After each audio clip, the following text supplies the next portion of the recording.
Assalamualaikum warahmatullahi wabarakatuh. Pertama-tama, puji dan syukur kehadirat Allah Subhanahu wa taala yang telah memberikan kesehatan pada saya, yang insya Allah akan menyampaikan materi pada hari ini yang insya Allah juga dapat menambah ilmu teman-teman semuanya. Sebelumnya, perkenalkan, nama saya Alex Saputra. Saya dari Prodi Manajemen dengan NIM 2010601036. Saya dari Universitas Aisyah.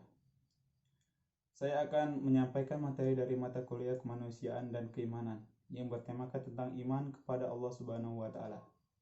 Yang di dalam materi tersebut akan ada beberapa pokok materi yang saya sampaikan. Yang pertama ialah pengertian iman, yang kedua dalil tentang perintah beriman kepada Allah, yang ketiga pengertian wujudullah, yang keempat pengertian tauhidullah. Pengertian tauhidullah itu ada 4, yaitu rabiyah, uluhiyah, dan sama'ah wa sifat. Dan yang kelima, pengaruh iman kepada Allah dalam kehidupan sehari-hari. Yang pertama, pengertian iman secara umum. Pengertian iman secara umum adalah mempercayai dan meyakini semua hal yang disampaikan oleh Nabi Muhammad SAW.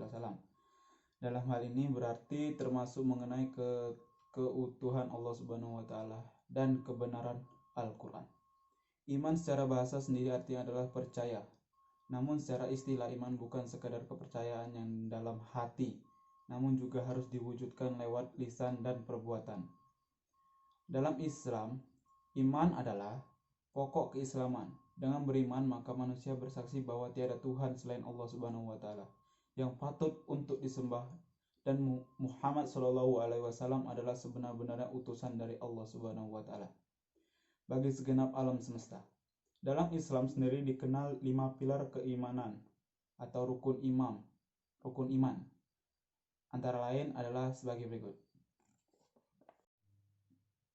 Antara lain yang pertama adalah iman kepada Allah Subhanahu wa taala, yang kedua iman kepada kitab-kitab Allah Subhanahu wa taala, yang ketiga iman kepada malaikat-malaikat Allah Subhanahu wa taala, yang keempat iman kepada rasul-rasul Allah, yang kelima iman kepada hari akhir, dan yang keenam adalah iman kepada qada dan qadar. Ada ulama yang menyatakan iman itu adalah ucapan dan perbuatan. Iman ini dinamakan juga ucapan hati. Makna iman yang ada di dalam hati juga berarti lawan dari kekafiran. Ada juga ulama yang berpendapat bahwa iman adalah keyakinan yang terbentuk di dalam hati dan itu adalah makna iman yang utama. Kata iman dalam Al-Quran dan As-Sunnah diartikan sebagai amal atau aktivitas. Allah Subhanahu wa taala berfirman dalam surah Al-Baqarah ayat 143 artinya, dan Allah akan menyia-nyiakan imanmu. Maksud dari imanmu adalah sholatmu atau wahai Muhammad yang kerjakan ketika masih berkiblat ke arah Baitul Maqdis. Iman merupakan keyakinan dalam hati yang dituturkan dengan lisan dan diamalkan dalam perbuatan. Itulah pendapat mayoritas ulama. Sedangkan pengertian iman kepada Allah sendiri yaitu iman kepada Allah adalah membenarkan dengan hati, mengucapkan dengan lisan, serta mengamalkan dengan perbuatan bahwa Allah itu ada dengan segala keagungannya. Yang kedua, dalil akli iman kepada Allah Subhanahu wa taala. Setidaknya ada 3 hal yang disebutkan Syekh Abu Bakar Jabir Al-Jazari sebagai dalil akli iman kepada Allah Subhanahu wa taala. Pertama, adanya alam semesta dengan aneka makhluk hidup ini menjadi bukti dan memberi kesaksian tentang adanya wujud Sang Pencipta Allah Subhanahu wa taala. Karena tidak ada seorang pun di alam raya ini yang mengklaim telah menciptakan alam raya ini beserta isinya selain dari Allah Subhanahu wa taala, tulis Syekh Abu Bakar. Dan yang kedua adalah firman-firman Allah Subhanahu wa taala di dalam Al-Qur'an yang selalu dibaca oleh umat Islam. Tak hanya dibaca, tapi juga dihayati dan dipahami maknanya. Dalil akli iman kepada Allah Subhanahu wa taala. Yang ketiga adalah adanya sistem yang teratur dalam tata surya dan kehidupan di bumi. Mulai dari proses penciptaan, pembentukan, pertumbuhan, dan perkembangan makhluk hidup yang ada di alam semesta ini, tunduk kepada sunatullah. Tidak dapat keluar darinya bagaimanapun jua, kata Syekh Abu Bakar. Hikmah yang beriman kepada Allah Subhanahu wa Ta'ala yang ada 5. Yang pertama, menambah keyakinan. Yang kedua, menambah ketaatan. Yang ketiga, menenteramkan hati. Yang keempat, dapat menyelamatkan hidup manusia di dunia dan akhirat. Yang kelima, mendatangkan keuntungan dan kebahagiaan hidup. Yang ketiga, pengertian wujudullah. Wujudullah yaitu wujud Allah. Wujud Allah Subhanahu wa Ta'ala adalah sesuatu yang badihiyah, atau segala sesuatu yang kebenarnya perlu dalil pembuktian. Yang keempat yaitu pengertian tauhidullah. Pengertian tauhidullah, esensi iman kepada Allah Subhanahu wa Ta'ala adalah tauhid, yaitu mengesahkannya baik dalam zat, asma wa sifat maupun af'al atau perbuatannya. Secara sederhana, tauhid dapat dibagi dalam 3 tingkatan atau tahapan, yaitu tauhid rububiyah, yaitu mengimani Allah sebagai satu-satunya Rabb. Yang kedua, tauhid mulkiyah, yaitu mengimani Allah sebagai satu-satunya Malik. Yang ketiga, tauhid haniyah, yaitu mengimani Allah sebagai satu-satunya ilah. Tauhid uluhiyah, yaitu tauhid rububiyah. 1. Tauhid rububiyah merupakan alasan dari tauhid uluhiyah. Tauhid rububiyah adalah mengesahkan Allah sebagai satu-satunya pencipta dan pengatur segala hal yang ada di dunia maupun akhirat. 2.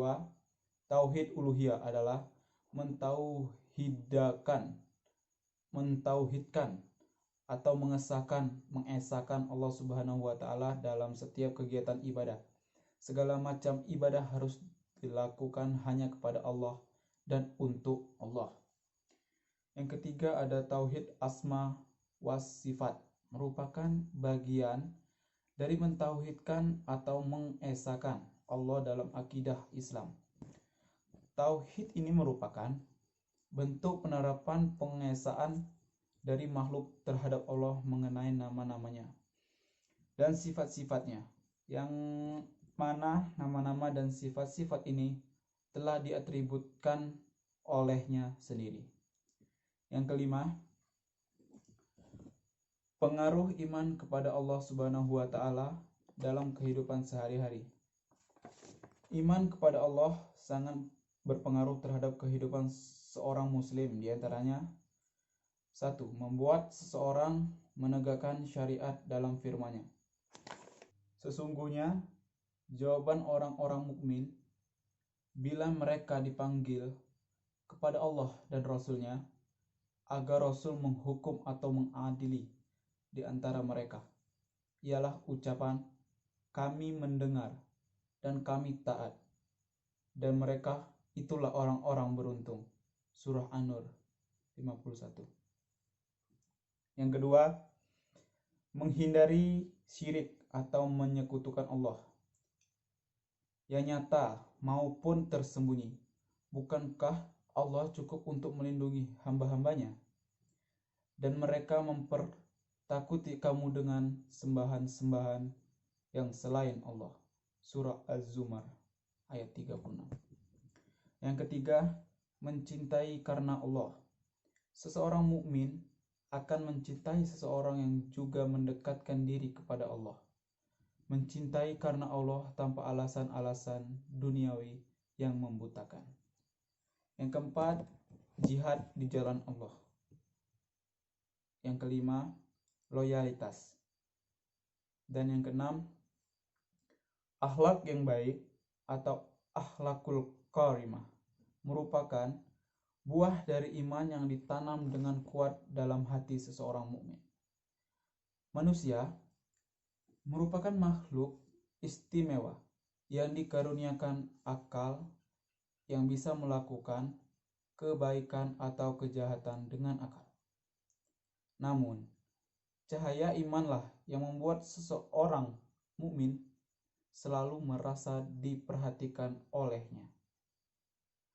Ia menghadirkan Allah di kala susah dan senangnya, sehingga ia selalu cenderung kepada kebaikan.